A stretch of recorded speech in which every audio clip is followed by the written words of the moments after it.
बाबर आजम और इमाम उल हक जाकर मिले सलमान बट से। वैसे मुझे वो बात याद आ गई कि जब आप मुश्किल में होते हैं ना तो अपने मशहूर बाबा जी, पीर बाबा जी के पास जाते हैं, गोटे गिट्टे पकड़ लेते हैं, बाबा जी कोई गुर दसो, कोई गुर बताएं, मुश्किल में है। यही शायद मकाम है सलमान बट का। मुझे पता है आप में से बहुत सारे दोस्त अब आएंगे जी फिक्सर है, फिक्सर की क्या बात करते हो, जो भी है। वैसे आपस की बात है, दुनिया में जो भी काम हो जाए ना, तो जब आप जुर्म करते हैं तो उसको आप उसकी सज़ा काट लेते हैं तो फिर वो जुर्म माइनस हो जाता है। ये हमारे यहाँ होता है कि एक जुर्म कर लिया, सज़ा भी काट ली तो ताने देते रहते हैं। अब देखो, अब वो रिस्पेक्ट के साथ अपनी लाइफ गुजार रहा है। जो उसको काम आता है, वो पाकिस्तान का इस वक्त एक बहुत ज़बरदस्त क्रिकेट एनालिस्ट है, और वाकई जो कितनी क्रिकेट में वो उसके ग्रिप है, तो उसका जो मकाम है सलमान बट साहब का, वो बाबे के बराबर ही है क्रिकेट में, कि तनाजुर में बात कर रहा हूँ। तो उसको जितना गुर आता है तो अच्छी बात है, उससे गए। मेरा दुआ है कि अल्लाह करे उससे कुछ बातें सीखी हूँ। बहुत ही जागे हुए दिमाग के मालिक है सलमान बट साहब। वैसे बात इमाम उल हक और सलमान बट की है तो जहन में एक बात आई कि आपको वैसे क्या लगता है कौन सा ज़्यादा बैट्समैन एलिगेंट था? दोनों लेफ्ट हैंडर हैं, सलमान बट और इमाम उल हक, दोनों का ताल्लुक़ लाहौर से है। तो आपको ज़्यादा कौन अच्छा लगता था? मुझे तो सलमान बट, क्योंकि सईद अनवर के बाद वो जी पहला बैट्समैन था सलमान बट, जो सईद अनवर के बाद ओपनर है, जो कि रिस्ट ही खेलता था। रिस्ट से बड़ा मज़ा आता था उसको देख के। बल्कि जब वो प्लेयर बने, जब उन्होंने सही रन्स करना शुरू किया, तो वो उनका साथ वो इंसिडेंट हो गया 2010 वाला। खैर बहरहाल जी, आगे बढ़ते हैं। बाबर आजम मुश्किल में है, कोई शक नहीं इसमें कि वो अपनी लाइफ में एक टफ़ पीरियड से गुजर रहे हैं, और इसमें आपको मेंटोरिंग की ज़रूरत होती है। वैसे आपको एक बात बताऊं कि ये जो सलमान बट साहब है ना, ये गनी ग्लास जो का ग्राउंड है DHA लाहौर में, यहाँ पर जो पूरे इसके प्रोजेक्ट के डायरेक्टर हैं, बड़ी ज़बरदस्त उन्होंने पिचेस तैयार की हुई। मैं खुद पर्सनली गया हूँ, उनके विज़िट किया। बड़ी ज़बरदस्त फैसिलिटी है।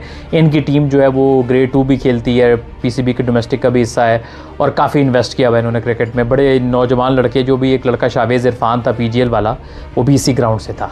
तो सलमान बट साहब ग्रास रूट पर काम कर रहे हैं, उनको पता है पिच कैसे बनती है, छोटे बच्चों को कैसे तैयार। अभी देखा ना, अपने बच्चे के साथ भी उनकी वीडियो थी, तो वो सही मानों में बहुत ही ज़हीन आदमी। आई विश जो बैठ के आप कमेंट करते हो, कभी जब लाइफ में सलमान बट के साथ अगर आपको मिले, मुलाकात हो, आपका दिमाग खुल जाएगा। मतलब उस बंदे को क्रिकेट पे इतना अबूर हासिल है, and he talks so much sense.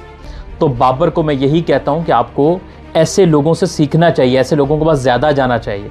फिर लोग कमेंट करेंगे, मुझे पता है ये हो गया फिक्सर के पास जाना, लेकिन वो तो माजी था। अब वो बिल्कुल अपनी प्रोफेशनली लाइफ गुजार रहे हैं और रिस्पेक्ट के साथ इस अब लाइफ गुजार रहे हैं। सो भैया, जो बंदा ठीक हो गया ना, उसको ठीक रहने दो, ठीक है ना। आप तो उसको फिर बैड बोलना, उसमें कोई लॉजिक नहीं है। लॉजिक पे बात होनी चाहिए। सो इमाम भी मिले होंगे, इमाम को भी टेक्निकली बड़े प्रॉब्लम है, मसाइल का सामना रहता है, क्योंकि इमाम ने भी फ्लैट विकेट्स पे हमेशा रन्स किए हैं। उनके करियर को एक नई ज़िंदगी दी थी बाबर आजम ने। आपको मैं पीछे लेके चलता हूँ भैया। बात ये थी कि ऑस्ट्रेलिया जब पाकिस्तान आई ना 2022 में, तो टाई चल रही थी शान मसूद और इमाम में। तो इमाम को बाबर ने फेवर किया और ऑस्ट्रेलिया के ख़िलाफ़ फट्टा तरीन विकेट बना था इधर अपना पिंडी में।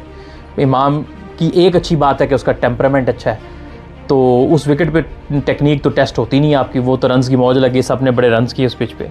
तो इमाम का कैरियर रिवाइव हो गया। लेकिन बहरहाल ऑस्ट्रेलिया गए तो फिर आपके सामने सूरत हाल थी कि वो नहीं, जब मुश्किल पिचेज़ हैं, आप ऑस्ट्रेलिया चले जाएं, आप इंग्लैंड चले जाओ, आप साउथ अफ्रीका वगैरह, वहाँ पे उसके बस का रोक नहीं। वैसे वहाँ तो बड़े बड़े फेल होते हैं, लेकिन इमाम के पास ना टाइम है, पुल शॉट पे कमज़ोर है, मूवमेंट पे कमज़ोर है।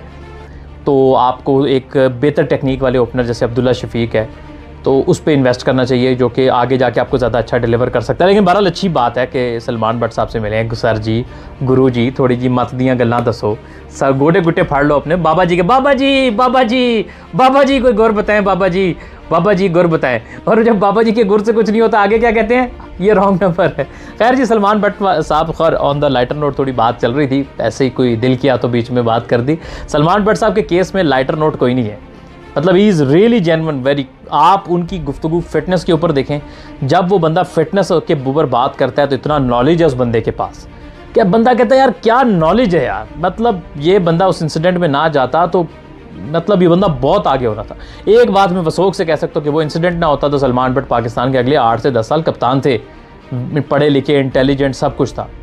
और फिर जब ये बंदा क्रिकेट पे बात करता है तो इतनी सेंस आती है, क्योंकि बाकी हमारे बहुत सारे क्रिकेटर, सॉरी टू से, बट वो बात करते हैं तो लगता है कि शायद इनसे बेहतर तो मैं बात कर लूँगा। लेकिन जब सलमान बट बात करते हैं तो भैया वाकई मज़ा आता है कि यार हर प्रोग्राम में कोई ना कोई 2-4 ऐसी खूबसूरत बातें कह जाते हैं जो आपने पहले सुनी नहीं होती। सो यकीनन जब दो क्रिकेटर मिलते हैं तो बहुत सारी क्रिकेट पे बात होती है, वाक़यात पे बात होती है, प्लेयर अपनी पर्सनल चीज़ें शेयर करते हैं। और सलमान बट साहब यकीनन उनको उनके करियर में अगर बाबर आजम उनको अपना गुरु मान लें तो बहुत फ़ायदा हेल्प आउट करेंगे उनको आगे बढ़ने में। और बाबर को मान लेना चाहिए। देखो ना, सीनियर सीनियर होता है, ठीक है, सीनियर सीनियर होता है, उसने बहुत सारे फेजेस लाइफ के देखे होते हैं, वो खेल के आगे गया होता है। तो सलमान बट साहब कोचिंग में भी काफ़ी अब वक्त हो गया उनको, बड़े क्वालिफाइड आदमी भी हैं, ज़हीन भी हैं, लॉजिकल भी हैं, शार्प माइंड भी बड़ा है क्रिकेट में। तो बाबर को उनकी शागिर्दी ले लेनी चाहिए, मेरा मशवरा है। खैर बहरहाल आपका क्या राय है ज़रूर बताइएगा कमेंट सेक्शन में। बहरहाल मुझे बड़ा खुशी हुई कि बाबर आजम सलमान बट से सबसे मेरे आखिर सारे लाहौरी हैं, लाहौरी इकट्ठे हो गए।